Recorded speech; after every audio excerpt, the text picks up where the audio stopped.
Hi viewers, welcome to our channel. ఈ వీడియోలో మనం మెయిన్‌గా మాట్లాడబోయే విషయం ఏంటంటే, కూటమి ప్రభుత్వం 8 నెలల నుంచి కూడా కలిసి జాగ్రత్తగా రాష్ట్ర ప్రభుత్వ పరిపాలన అనేది ప్రజలకు మంచి చేసే విధంగా ఒకే తాటి మీద ఒకవైపు చంద్రబాబు నాయుడు, ఒకవైపు పవన్ కళ్యాణ్, ఇంకోవైపు బీజేపీ ముగ్గురు కూడా సమన్యాయంగా వెళ్తున్నారు. అయితే గత కొద్ది రోజులుగా చూస్తుంటే కూటమిలో చిచ్చు అనేది చాలా కీలకంగా తెలుస్తుంది. అయితే ఇక్కడ ఈ చిచ్చుకి మెయిన్ కారణం ఎవరనంటే 'Andhra Jyothy' paper. 'Andhra Jyothy', ABN channel ఏవైతే ఉన్నాయో ఇది కారణం అనేటట్టు, మెయిన్‌గా ఏబిఎన్ రాధాకృష్ణే కారణం అనేటట్టు మనకి చాలా క్లియర్ కట్‌గా తెలుస్తుంది. ఎందుకు అనంటే ఇప్పటి వరకు చూసుకోండి. మొన్న నారా లోకేష్ గారికి డిప్యూటీ సీఎం పదవే గాని, ఇప్పుడు బీజేపీ కూటమిలో నుండి బయటికెళ్ళిపోతుంది. కూటమిని విడగొట్టడానికి బీజేపీ వ్యవహరిస్తుందని చెప్పి ఇప్పుడు కొత్త ఆర్టికల్స్ రాయడమే గాని, గతంలో చంద్రబాబు నాయుడు గారి వ్యవహార శైలి బాగోలేదు.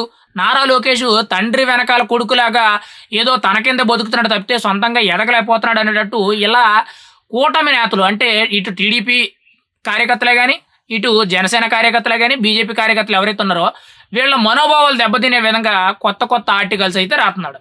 మరి ఈయనెందుకు ఇటువంటి రాతలు రాస్తున్నారనేది ఎవరికీ అర్థం కావట్లే. అది కూడా గత 3 నెలల నుంచి మాత్రమే.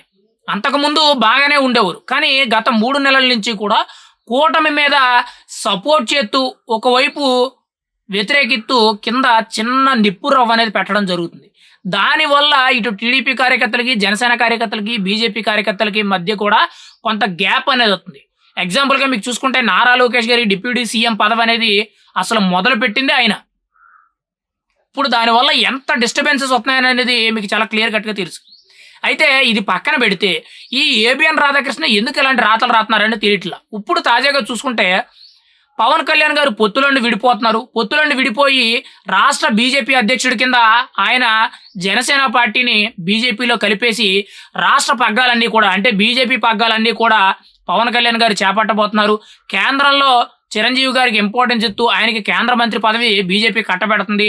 సౌత్ ఇండియాలో అంటే మెయిన్‌గా ఆంధ్రప్రదేశ్‌లో గాని, తెలంగాణలో గాని బీజేపీ ఎదగడానికి ఎప్పటినుంచో కూడా చాలా ప్రయత్నాలు చేస్తుంది. ఖచ్చితంగా పవన్ కళ్యాణ్ అనే వ్యక్తి చాలా బలంగా ఉన్నాడు కాబట్టి ఈ వ్యక్తిని మనం క్యాష్ చేసుకుంటే బీజేపీ అనేది సౌత్ ఇండియాలో కూడా చాలా బలంగా నిలబడుతుంది అనేటట్టు ఈయనైతే రాస్తున్నారు. అంటే ఫైనల్‌గా ఈ రాత మీద దాని అర్థం ఏంటంటే పవన్ కళ్యాణ్ అనే వ్యక్తి జనసేన పార్టీని బీజేపీలోకి విలీనం చేస్తున్నాడు. బీజేపీలోకి విలీనం చేసి రాష్ట్ర అధ్యక్ష పదవి అంటే బీజేపీ రాష్ట్ర అధ్యక్ష పదవి అనేది రాష్ట్ర బాధ్యతలన్నీ కూడా పవన్ కళ్యాణ్ తీసుకోబోతున్నాడు. ఇటువైపు మెయిన్‌గా చిరంజీవి గారికి ఎప్పటి నుంచో కూడా మోడీ గారు గాని, బీజేపీ నాయకులు గాని ప్రతి ఒక్కరు కూడా ఇంపార్టెన్స్ ఇస్తున్నారు. ఆయన్ని కేంద్రంలోకి తీసుకుంటారని చెప్పి ఈయన ఆర్టికల్స్ అయితే రాస్తున్నారు. మెయిన్‌గా మీడియా అంతా కూడా ఏబిఎన్ ఛానల్‌లో ప్రచారం చేస్తున్నారు. అంటే వీళ్ళకి ఇష్టం వచ్చిన రాతలన్నీ రాసేసుకుంటున్నారు. మొన్నటి వరకు కూడా నారా లోకేష్ గారి డిప్యూటీ సీఎం గురించి రాశారు. అది అయిపోయింది. ఇటు టీడీపీ పార్టీ తరపు నుంచి అభిమానులందరికీ కూడా హైకమాండ్ నుండి ఎవరు కూడా ఈ విషయం గురించి స్పందించొద్దని చెప్పి గట్టి ఆదేశాలు ఇవ్వడం జరిగింది. ఇటు జనసేన తరపు నుంచి కూడా పార్టీ హైకమాండ్ అయితే అభిమానులు ఎవరు కూడా ఈ విషయం మీద రెస్పాండ్ కావద్దని చెప్పి ఆదేశాలు ఇవ్వడం జరిగింది. అది చల్లారిపోయింది, ఇంకెందుకులే అది మరిచిపోయారు అనుకునే సిచ్యువేషన్‌లో ఇప్పుడు జనసేన మీద ఇలాంటి తప్పుడు రాతలు రాస్తున్నారు. ఏబిఎన్ గాని, ఆంధ్రజ్యోతి పేపరే గాని. అసలు ఎందుకు ఇలాంటి రాతలు రాస్తున్నారు అనేది మనకి ఇప్పుడు తెలియవలసి ఉంది. కానీ మాకు తెలిసిన సమాచారం ప్రకారంగా చూసుకుంటే ఏబిఎన్ రాధాకృష్ణ యాక్చువల్‌గా ఈయన కూడా టీడీపీ ప్రభుత్వం తరపు నుంచి ఏదో ఒక కీలక పదవి వస్తదని చెప్పి ఈయన ఎప్పటినుంచో కూడా ఎదురు చూస్తున్నట్టు కొంత సమాచారం అయితే ఉంది. మీకు ఎగ్జాంపుల్‌గా చూసుకుంటే మీకు టీటీడీ చైర్మన్ కింద బీఆర్ నాయుడు గారు అంటే టీవీ5 ఓనర్ బీఆర్ నాయుడు గారు ఆయన బాధ్యతలు తీసుకున్నారు. చంద్రబాబు నాయుడు గారికి ఎప్పటినుంచో కూడా ఆయన సాన్నిహిత్యం ఉంది. ఆయన టీడీపీకి ఎప్పటినుంచో కూడా సపోర్ట్ చేశారు. ఆయనకి మెయిన్‌గా శ్రీవారికి సేవ చేసుకోవాలనే కోరిక ఎప్పటి నుండో ఉండిపోవడంతో చంద్రబాబు నాయుడు గారితో మాట్లాడి ఏదో విధంగా ఆయన టీటీడీ చైర్మన్ అయ్యారు. కానీ ఇక్కడ ఏబిఎన్ రాధాకృష్ణకి ఏ పదవి రాలేదు. అంటే ఈయన కూడా చంద్రబాబు నాయుడు గారికి సపోర్ట్ చేశారు. టీడీపీకి సపోర్ట్ చేశారు. కానీ వీళ్ళకి ఏ పదవి దక్కలేదని చెప్పి ఒక అక్కర్సుతో, ఒక ఈర్ష్యతో కూటమిలో చిచ్చు పెట్టే విధంగా రకరకాల రాతలు రాస్తున్నారు.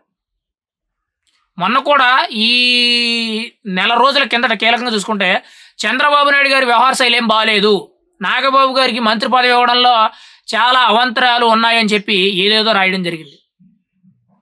నిజంగా మీడియా అంతా కూడా ఇంత దరిద్రంగా ఉంది, ఇంత కుళ్ళు రాజకీయాలు చేస్తున్నారంటే మొట్టమొదటి కారణం ఏబిఎన్ రాధాకృష్ణే. అందులో ఎటువంటి సందేహం లేదు. గత 20 ఏళ్ల నుంచి కూడా ఆంధ్రప్రదేశ్ రాష్ట్ర రాజకీయాలే గాని, తెలుగు రాష్ట్ర రాజకీయాలే గాని ఇంత దరిద్రంగా తయారయినాయి అనంటే, ఒకవైపు మీడియా ఎంతైతే సపోర్ట్ చేస్తాదో, ఆ మీడియా అంత దిగజారిపోవడానికి కారణం ఏబిఎన్ రాధాకృష్ణ, ఆంధ్రజ్యోతి.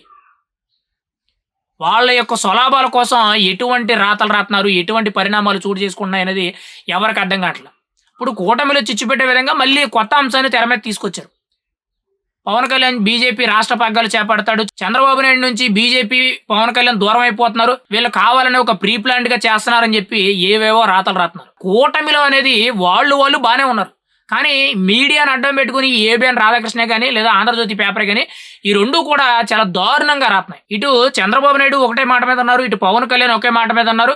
వీళ్ళిద్దరి మాటలో మెయిన్ గా మోడీ గారు ఒకే తాటి మీదకి తీసుకొస్తున్నారు.